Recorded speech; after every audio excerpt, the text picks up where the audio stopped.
എടി പെണ്ണേ, എന്റെ മോട്ടോർ സൈക്കിൾ തുടക്കാൻ നിന്നോട് ആരാ പറഞ്ഞത്? ചുമ്മാതി.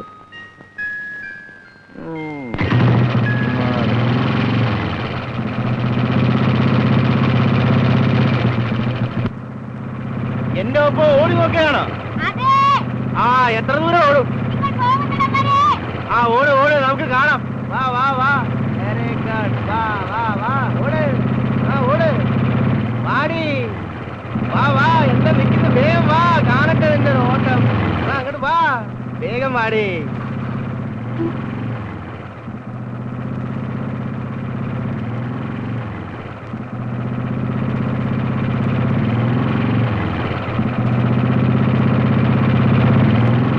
എന്താ നിന്ന് കളഞ്ഞത്? എന്റെ സ്പീഡ് പിടിക്കാൻ നിന്നെ കൊണ്ട് ഒക്കില്ല പെണ്ണേ. ആട്ടെ, എന്നെ ഇഷ്ടപ്പെട്ടോ? എന്റെ മോട്ടോർ സൈക്കിളോ? ഏതാ കൂടുതൽ ഇഷ്ടം?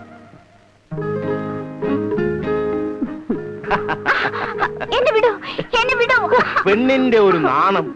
കല്യാണം കഴിയുന്നത് വരെ എന്നെ തൊടാൻ പാടില്ല ചേട്ടാ. കല്യാണം? എനിക്ക് പെണ്ണുങ്ങളെ ഇഷ്ടമാണ്, പക്ഷേ കല്യാണം എന്നെ ഇഷ്ടമാണോ? പിന്നെ എന്റെ വെപ്പാട്ടിയായിട്ട് വരാമോ?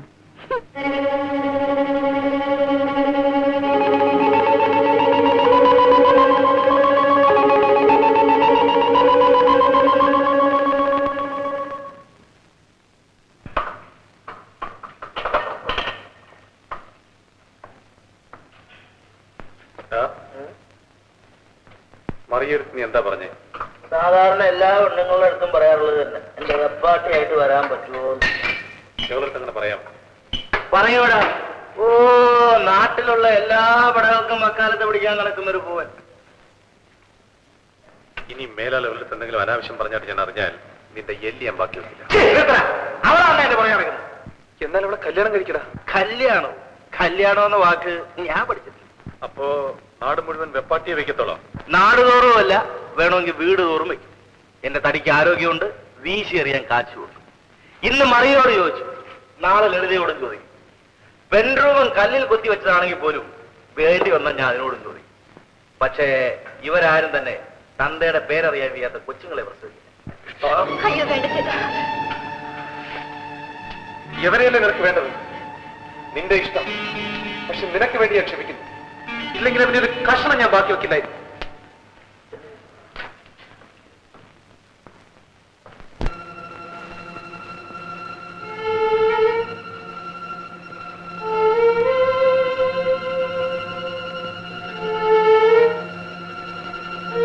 തന്തയ്ക്ക് പോകാത്തവരെ എനിക്ക് എന്റെ തന്ത ആരാന്നറിയാം.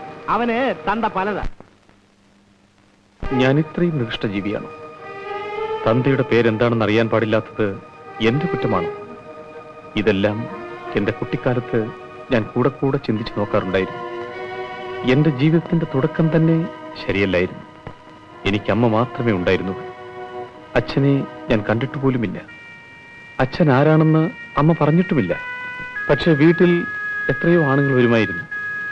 അമ്മയ്ക്ക് ഇത്രയധികം ബന്ധുക്കളോ എന്ന് ഞാൻ സംശയിച്ചിട്ടുണ്ട്. കുറേശ്ശെ എനിക്ക് മനസ്സിലായി അമ്മയുടെ പോക്ക് ശരിയല്ലെന്ന്. വരുന്ന ആണുങ്ങളെ സൽക്കരിക്കാനേ എൻ്റെ അമ്മയ്ക്ക് സമയമുണ്ടായിരുന്നുള്ളൂ. വീട്ടിൻ്റെ ഒരു മൂലയിൽ ഞാനൊരു അനാഥനം പോലെ കിടക്കുമായിരുന്നു. ഒരു ദിവസം എൻ്റെ അമ്മ കല്യാണം കഴിച്ചു. അതിനുശേഷം വീട്ടിൽ ഒരു പുരുഷൻ മാത്രമേ ഉണ്ടായിരുന്നുള്ളൂ. അയാളെ അച്ഛ എന്ന് വിളിക്കണം എന്ന് അമ്മ പറഞ്ഞു തന്നു. അച്ഛൻ വന്നു കഴിഞ്ഞു. എൻ്റെ ദുരിതങ്ങളെല്ലാം അവസാനിച്ചെന്ന് ഞാൻ കരുതി. പക്ഷെ അത് വെറും സ്വപ്നം മാത്രമായിരുന്നു. എനിക്കൊരു കൊച്ചനുജൻ ജനിച്ചു.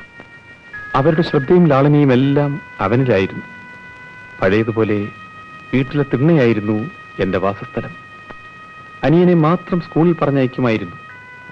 എനിക്കും പഠിക്കണമെന്ന് പറഞ്ഞതിന് കിട്ടിയ സമ്മാനം ചവിട്ടും തൊഴിയുമായിരുന്നു. എല്ലാം സഹിച്ചു ഞാൻ സഹി കെട്ടു. സഹിക്കും തോറും കൂടുതൽ ഉപദ്രവിക്കും എന്ന് ഞാൻ മനസ്സിലാക്കി. ഒരു ദിവസം ഞാൻ അമ്മയോട് കാശ് ചോദിച്ചു. അമ്മ തരികയില്ലെന്ന് പറഞ്ഞു. കയ്യിലിരിക്കുന്ന ഉടഞ്ഞ കുപ്പി കൊണ്ട് അമ്മയെ കുത്തിക്കളയുമെന്ന് പേടിപ്പിച്ചു. അമ്മ ഭയന്ന് കാശ് തന്നു. കാശുണ്ടാക്കാൻ ഇതാണ് മാർഗമെന്ന് അന്ന് ഞാൻ മനസ്സിലാക്കി.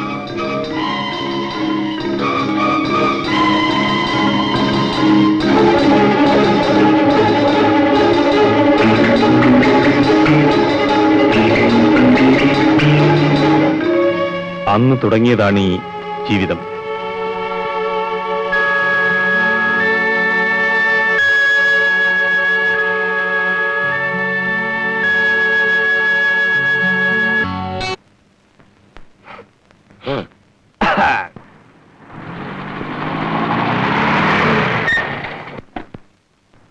ആരാ ഇത്? മേനോൻ സാറോ? താൻ എവിടെയായിരുന്നോ? ഞാനിവിടെ തന്നെ ഉണ്ട്. തന്റെ മടിയിലൊന്നുമില്ലല്ലോ. നിറയണ്ടേ? ജോലിയെല്ലാം ഉണ്ടോ? കയറിക്കോ, പറയാം. ഓ,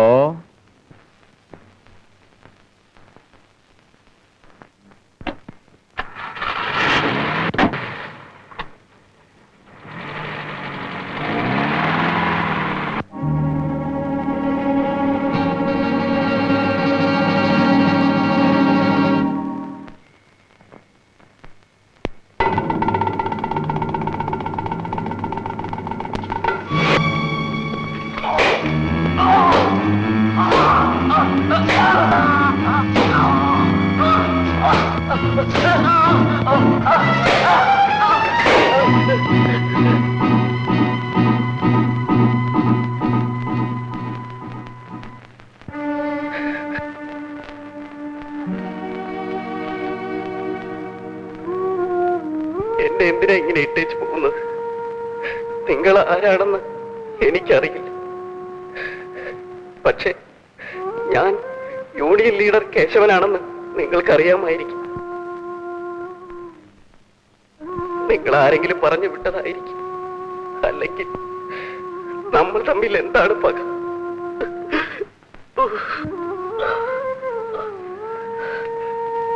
എന്റെ പൊന്നനിയ, എനിക്കൊരു ഉപകാരം ചെയ്യാം. പണം കിട്ടിയാലേ ചെയ്യുന്നുണ്ടെങ്കിൽ എന്തു വേണം പറയൂ, ഞാൻ തരാം. ഫാക്ടറിയിൽ എന്നോടൊപ്പം ജോലി ചെയ്യുന്ന ഒരു തൊഴിലാളിയുടെ നില വളരെ ഗുരുതരം.